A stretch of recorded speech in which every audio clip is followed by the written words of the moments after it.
E aí, turma, sejam todos muito bem-vindos aqui ao Re-Innovation Week. E aqui nós estamos fazendo o Node Summit no Re-Innovation. A gente vai começar aqui o nosso primeiro painel, que é o Polkadot Educacional. A gente vai chamar aqui agora o Lauro para se juntar a gente, por favor. Pode vir, Lauro.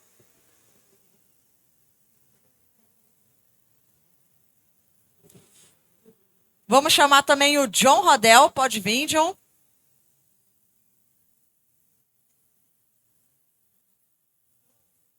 E vamos chamar também o Marcelo, representando a Petrobras.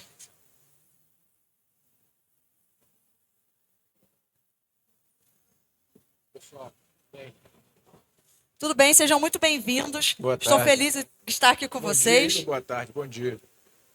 Porque todo mundo já está acordado desde cedo, né? Aí já tá boa tarde para geral. Mas vamos lá. A gente sabe que educação é um painel sempre que tem muitos embates e debates e sempre são muito ricos, né? Porque o progresso não acontece sem a educação. E a educação é parte fundamental para ocorrer a inovação. Sendo assim, eu queria falar com o Lauro agora, perguntar para você os focos educacionais que a Polkadot tem e quais são os desafios encontrados hoje em dia com a tecnologia de Web3 e blockchain. Então, bom dia, pessoal. Web3, em geral, já tem uma barreira de entrada alta, eu diria. Ainda não é um produto, não são como produtos acessíveis para a população em geral. Só o fato de você ter que comprar um token para utilizar uma tecnologia já é uma barreira de entrada. E as pessoas nem sabem o que é um token, né? Isso. Então, já é complexo. Então, tem todo um arcabouço que precisa ser introduzido para que a pessoa entenda a necessidade daquilo, por que aquilo é feito daquela forma, para daí ela começar a utilizar. E quando a gente fala de Polkadot, é maior ainda, porque é um produto muito complexo, é um produto que se assemelha a um sistema operacional, né? Que a Polkadot é de infra, né? Então ela é uma das primeiras no mercado e a curva de aprendizado ainda é muito grande, né? A mais técnica. Sim, provavelmente é o produto mais complexo do ponto de vista técnico que a gente tem no mercado. Seguindo nessa linha, John, você pode mencionar quais são os desafios que a Polkadot tem e as maiores dificuldades educacionais, principalmente nessa parte técnica? Ah, sim, com certeza. Como o Laura ali acabou comentando também, essa parte do técnica, essa barreira de entrada é dificultada porque falta também, acho que o fomento de base na maioria dos desenvolvedores, né? Então, eu vejo assim, pode ser complexo, ela tem essa entrada complexa, como o Laura falou, mas a ideia é a gente conseguir tornar cada vez mais acessível o trabalho dessa educação, né? Desse fomento de formação da base, né? E isso é uma das coisas que a Polkadot está visando muito, assim, o Brasil, não sei se as pessoas sabem, mas o Brasil atualmente é o quarto país em maior número de desenvolvedores no mundo, e a previsão é que em 2028 o Brasil seja o terceiro maior país em número de desenvolvedores. Então a gente tem uma database de desenvolvedores muito alta, mas também a gente consegue pegar e fomentar, que a gente tem muito talento bruto ainda que não foi lapidado.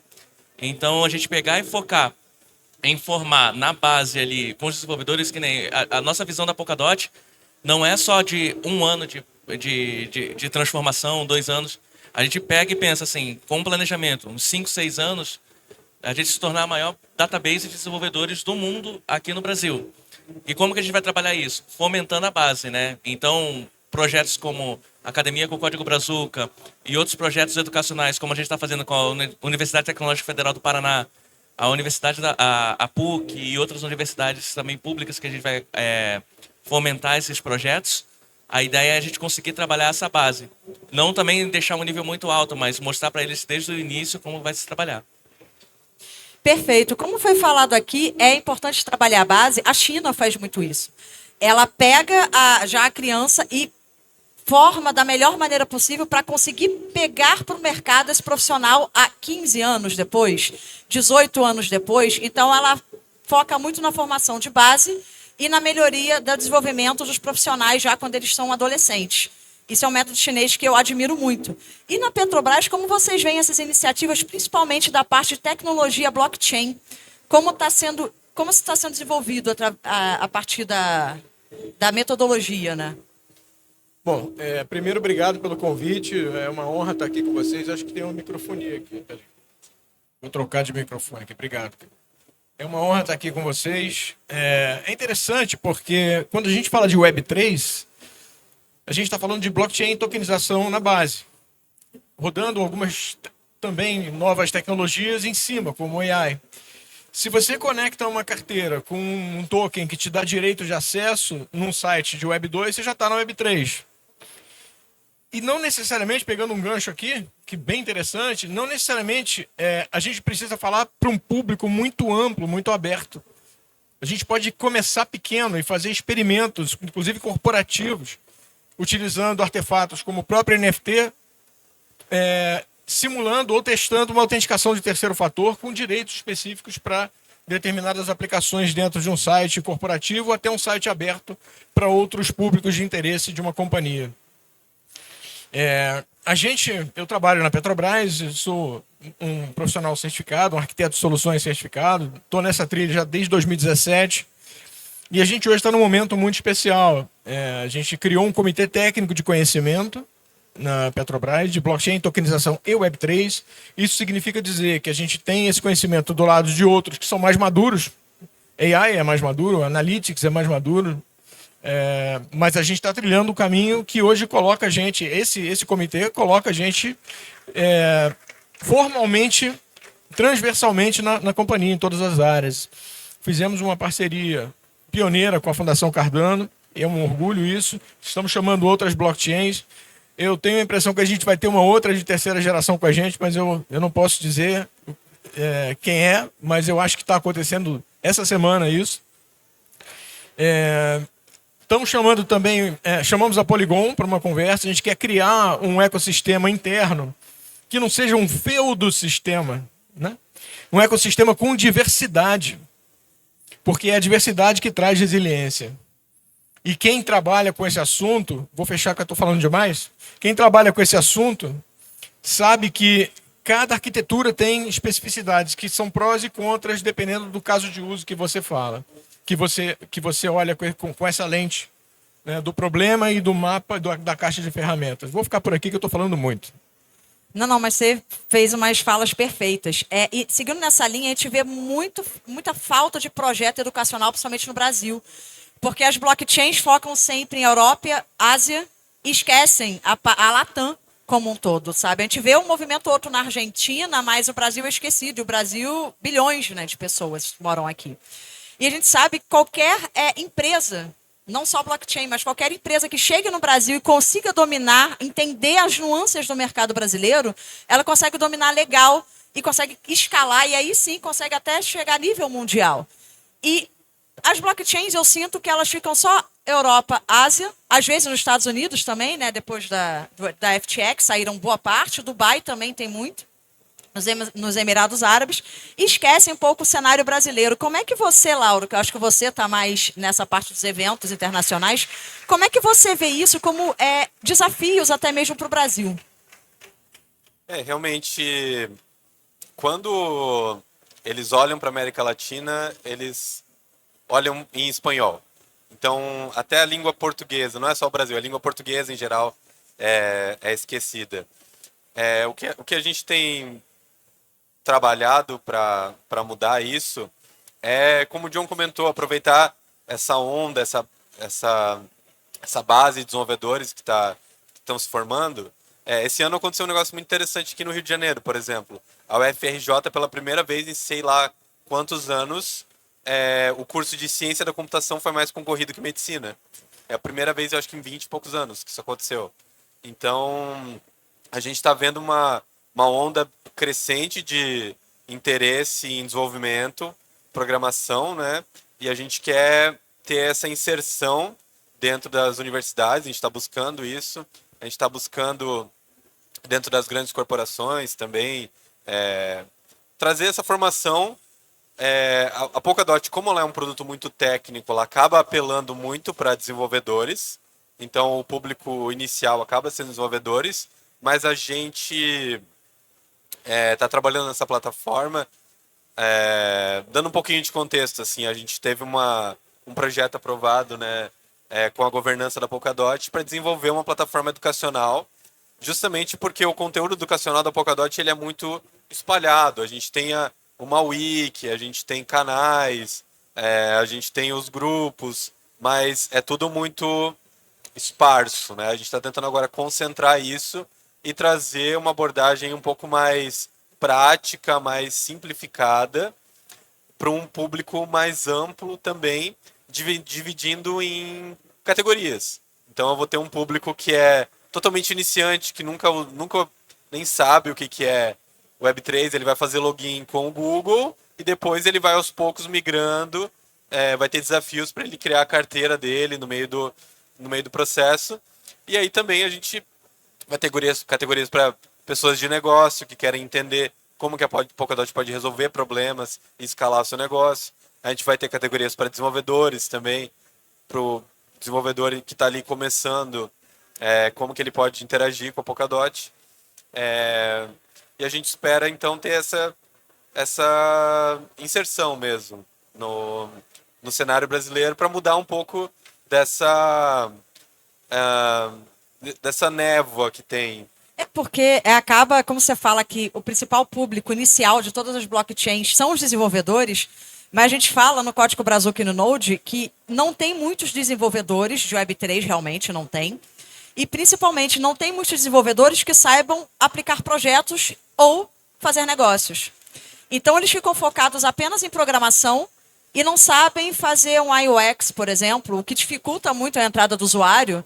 E aí necessita de outros profissionais, não só técnicos, mas que entendam a parte de mercado de blockchain e, obviamente, também de mercado tradicional, que nós dizemos, né, que são o Web 2. E aí, John, você, na proposta do Código Brazuca, que todos nós aqui fizemos parte, você menciona algo muito interessante que foi o que o Lauro falou, da língua portuguesa. A língua portuguesa, como um todo no Brasil, no mundo, ela é vista como espanhol. Sendo que aqui, acho que muito poucas pessoas falam espanhol. Há uma similaridade com o idioma, correto, a gente consegue entender. Algumas pessoas têm mais dificuldade, mas no geral a gente consegue entender. Só que para Ásia, Estados Unidos, Europa no geral, tudo é espanhol e acabou. E não é bem assim que funciona.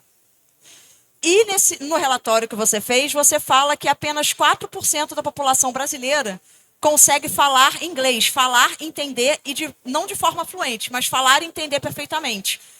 Dito isso, cara, como é que você vê a ampla adoção, né, da tecnologia Polkadot também a mercado, não só para desenvolvedores, com essa barreira de linguagem que tem? Então, uma das principais motivações, assim, eu sempre falo assim, eu agradeço tudo que eu tenho em Polkadot hoje. A duas pessoas, um é o Casta e o outro é o Lauro aqui, porque o Lauro foi o que me onboardou no ecossistema, e o Casta me mostrou como a Web3 pode pegar e mudar a vida das pessoas, sabe? Eu falo assim, eu sempre me baseio muito na educação. A educação é a base de tudo e a adoção só vai vir pela educação. Porque eu fiz parte de um projeto social, poucas pessoas sabem minha história, mas eu vim num projeto social da Cidade de Deus, que me proporcionou me tornar um programador, tudo mais. E aí depois de 10 anos, descobri a Web3 através do Casta, através do Lauro, me juntei a Polkadot. Então, se alguém não tivesse visto o talento que poderia surgir ali, eu acho que eu não estaria aqui. Muitos dos meus colegas foram para caminhos errados, infelizmente, porque não teve a escolha. Mas, a partir do momento que tive essa oportunidade da Polkadot, eu falei, ei, olhem para o Brasil. O Brasil está muito à frente em questão de discussões regulatórias. O Brasil tem muito criador de conteúdo, como eu falei, do próprio Casta, assim, que foca na educação. Vocês focam na educação. E aí eu pensei, a Polkadot é complexa, mas vamos levar isso para frente, sabe? Uma das coisas que eu falei assim, eu quero discutir com o Web3, ensinar, tipo, ir nas escolas, ir na escola pública, pegar e fomentar para eles o porquê isso é importante, o como eles podem ter o futuro. Não todos eles vão ser um programador, mas alguns deles podem ter uma ideia de criar um negócio, não precisam entender, mas como trabalhar isso. Alguns deles vão ser gerentes de comunidade, outros deles vão ser criadores de conteúdo. Então, quando a gente pegou, eu tive falei, a Polkadot, aqui no Brasil eu quero me posicionar com a Polkadot, não numa corrida de 100 metros. Eu quero me posicionar numa ultramaratona. A gente sabe que tem outros projetos, outros blockchains que tem muito dinheiro para injetar. Mas não é só injetar o dinheiro no projeto, é como você vai pegar e fazer aquele projeto ser adotado. Porque não adianta eu chegar em qualquer empresa e falar, toma aqui, constrói isso. Muitas das empresas vão pegar e falar, poxa, eu não sei nem por onde começar. A minha ideia é não chegar nas empresas, chegar, estamos aqui, vamos construir juntos. O que vocês precisam? Desenvolvedores? Há muitas empresas aqui no Brasil que vão querer aderir à Web3. Uma das coisas, se a gente formar muito desenvolvedor, a gente não está conseguindo competir no mercado brasileiro com o dólar. Um desenvolvedor hoje que se forma em Web3, ele vai pegar e poder escolher, eu vou trabalhar para um mercado de fora ganhando em dólar ou vou ficar trabalhando no Brasil? Infelizmente, a gente tem essa barreira ainda. Então, a ideia e as empresas que forem querer crescer aqui de Web3 no Brasil, vai ficar caro você contratar um desenvolvedor por $110 mil o ano, e a gente não vai ter isso. Então, a ideia é, vamos fomentar, não é uma corrida de 100 metros, é uma coisa que eu sempre converso com o Marcelo também, é 5 anos, é 4 anos. Eu conversando com algumas empresas de Curitiba ali, que eu falei, empresas grandes, não posso citar o nome, lógico, mas umas delas pegaram e falaram bem assim, beleza, vocês são a primeira empresa que a gente pegou e está vendo a possibilidade de construir uma coisa em 4 anos, porque as empresas que vieram de blockchain aqui quiseram construir do dia para a noite. E não é assim. Eu preciso educar meu tomador de decisão, as pessoas que tomam decisões importantes na empresa, educar a parte técnica, pensar num produto, construir esse produto e esse produto está pronto para o mercado. Isso é 4 anos. Você está disposto a pagar esse preço? E aí eu falei, não, a gente vai pagar esse preço. E eu acho que ainda a Web3 no Brasil, blockchain no Brasil é muito imaturo, porque o pessoal pensa muito em investimento, mas não vê o lado que a blockchain, as soluções que a blockchain pode trazer para mudar a vida das pessoas. Nessa parte de mudança de vida das pessoas, o Código Brazuca, ele iniciou assim com um projeto de jogos, né? A gente pegou a galera de comunidade, de situação de risco, e fez o primeiro projeto, só que a gente percebeu de informação de jogos. Só que a gente notou que aquelas pessoas iam ali, ainda estavam estudando, e não queriam continuar jogando, fazendo jogos, só que eles precisavam ainda passar pela a parte educacional da escola. E aí eles começavam a perder interesse e tal, e a gente começou a notar que eles queriam, por ser de comunidade, todos eles tinham muita dificuldade, principalmente financeira, de comida e etc., passagem também, mas principalmente financeira, de como é que eu vou pagar a conta de luz, como é que eu vou me alimentar, e por aí vai. E como isso é um gap muito grande no Brasil, como um todo, tá? Em outras regiões também, mas no Brasil principalmente, e nós temos a barreira de linguagem, onde o blockchain utiliza principalmente o inglês na sua maestria, né, na sua performance, a gente percebeu que a gente precisava trabalhar com pessoas de 18 mais. Não importava a situação, mas a gente focou aí, o Código Brazuca virou completamente para a Web3 em 2022, e aí fizemos a primeira formação junto com a Transfero, que é uma parceira nossa ainda, em Solidity, na EVM, né, que era a mais adotada. E pegamos jovens de comunidade carente, que tivessem 17 a 26 anos, que só tinham educação de base, ou seja, eles só fizeram escola pública. E nisso falamos, vocês vão sair daqui programadores em 7 meses. Só preciso que vocês se dediquem. A gente deu passagem e lanche, porque isso era um problema, uma passagem no Brasil é muito cara, e nenhuma empresa conseguiu chegar junto para bancar essa passagem. O lanche também foi parte do nosso bolso, parte do bolso da Transfero. E em 7 meses, a gente percebeu que os alunos queriam estar lá estudando. Eles iam mais cedo. Eles formaram a própria comunidade de alunos do Código Brazuca, né, e Transfero, que aquilo começou a mudar a vida deles. Eles começaram a indicar o primo para o curso, o irmão, o amigo que viu que ele estava mudando de vida, por que ele estava tão diferente nos últimos meses, nas últimas semanas. E a gente fez tem um vídeo, né, no YouTube do Código Brazuca falando antes como eles entraram e depois como eles saíram. Dos 20 que nós começamos a formação, tivemos 5 de evasão, por motivo tiveram que trabalhar, né?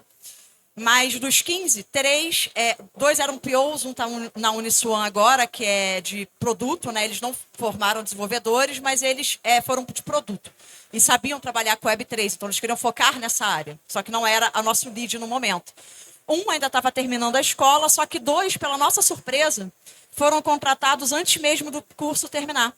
Então, eles saíram do zero, de tipo, vou para o mercado de trabalho, vou fazer um curso de programação, mas não foi qualquer curso, foi um curso para transformar vidas. E eles mudaram a vida da família dele, do entorno deles, e todos eles, com a família e pessoas que eles conversam, todos eles querem saber o que é essa tal de blockchain que está mudando vidas, o que é essa tal de Web3 está fazendo, o que fez com eles e por que eles estão tão envoltos e como conseguiu mudar de vida coisas que os pais deles não conseguiram, coisas que eles não estavam conseguindo. E aí eu jogo para o Marcelo. Como você vê iniciativas como essa, como o Código Brazuca, como a Polkadot agora fez o Academy junto com o Código Brazuca, como você vê o potencial de transformação educacional junto com essa adoção da nova tecnologia, que muitos empregos estão surgindo e pessoas não estão falando? Bom, eu estou aqui meio que em choque, porque, na verdade, nós estamos falando de muitos assuntos aqui. Sua história, cara, já vale um painel inteiro. Tá? Eu não sabia disso. Tá? Então, a gente está falando aqui de inclusão em vários níveis. A gente falou de diversidade, falou de inclusão também. Quando a gente fala de interoperabilidade, a gente está falando das duas coisas e talvez ainda tenhamos outras dimensões nisso. Quando eu comecei nisso em 2017, e eu estou vendo o pessoal da Transfero aqui, eu estava em finanças, a gente conversou várias vezes com a Transfero, tentando achar um ponto comum para fazer alguma experiência. 2017, gente, esse assunto era outro nível lá atrás, né? Um nível muito mais baixo, bem mais complicado. Se hoje é complicado você vender blockchain, você falar de blockchain, educar blockchain, experimentar blockchain, em 2017, 2018, 2019 era bem pior. O que a gente está fazendo hoje é buscar a capacitação com experimentação, porque não adianta você ter o conhecimento e não aplicar. Eu estou com vergonha aqui, mas eu vou falar. Eu tenho um curso e um diploma de Substrate. Mas se você me fizer uma pergunta, eu vou cortar relações. Por quê? Porque eu não apliquei isso. Então não adianta você fazer o treinamento e não usar. E uma grande maneira, uma das melhores maneiras de você mostrar que sabe e mostrar o potencial da aplicação, o que tem um valor enorme, é a experimentação. Uma experimentação controlada, onde você... É claro, tem vários níveis de experimentação, vários investimentos em experimentação, mas ela bem sucedida, ou até mesmo mal sucedida, porque ela pode se transformar em outra coisa, você prova o valor da tecnologia e do conhecimento que você está adquirindo. E para fechar meu ponto aqui, olhar desenvolvedores é muito importante. Muito. Claro, você não tem nada se você não tem o desenvolvedor que vai aplicar aquela tecnologia. Mas existem outros stakeholders, outros públicos importantes para a evolução e para pivotar o assunto e para escalar esse assunto, que são os decisores. O desenvolvedor pode até ter uma ideia, mas normalmente ele é acionado por alguém que teve uma ideia. Não sei se normalmente, mas em boa parte dos casos. Então, o empregado de qualquer empreendimento com ou sem fins lucrativos que tenha uma ideia, ele precisa estar no mapa mental a caixa de ferramenta chamada blockchain, tokenização e Web3, senão ele não vai contemplar, não vai nem pensar naquilo como solução para nada. Esse é um público. Para fechar, eu falei que ia fechar o ponto e menti, vou fechar agora. E ainda tem outro, que é o decisor do projeto, que tem uma pilha de coisa que ele tem que olhar do dia a dia, do rolo compressor, da máquina de moer carne do negócio, que ele pode até gostar da ideia, mas aquilo vai chamar a atenção dele, que é do dia a dia. Então, se ele não tiver a percepção do valor e da aplicabilidade daquilo, ele vai botar aquilo num canto ou vai para uma gaveta. Isso se não for para o lixo, fala, volta amanhã. Isso é uma verdade. Mas a gente, em blockchain, a gente tem que perceber que é uma nova tecnologia. E já foi pior de adoção lá em 2017, 2018, mas está melhorando. E a melhora vem com a parte educacional. Dia a dia, cada turma é turma diferente, cada pessoa, cada público é diferente. O desenvolvedor não vai precisar da mesma coisa que o marketing vai precisar. E a parte de desenvolvedor de projetos também não vai precisar da mesma parte que a liderança vai precisar. Então, isso é um trabalho árduo que a gente está construindo aos poucos. E eu queria agradecer a todos vocês que estiveram aqui comigo nesse primeiro painel. E é isso, vamos passar para foto e muito obrigada. Uma honra. Obrigado a vocês, gente. Obrigado a Valeu, todos tchau, tchau. vocês. Valeu.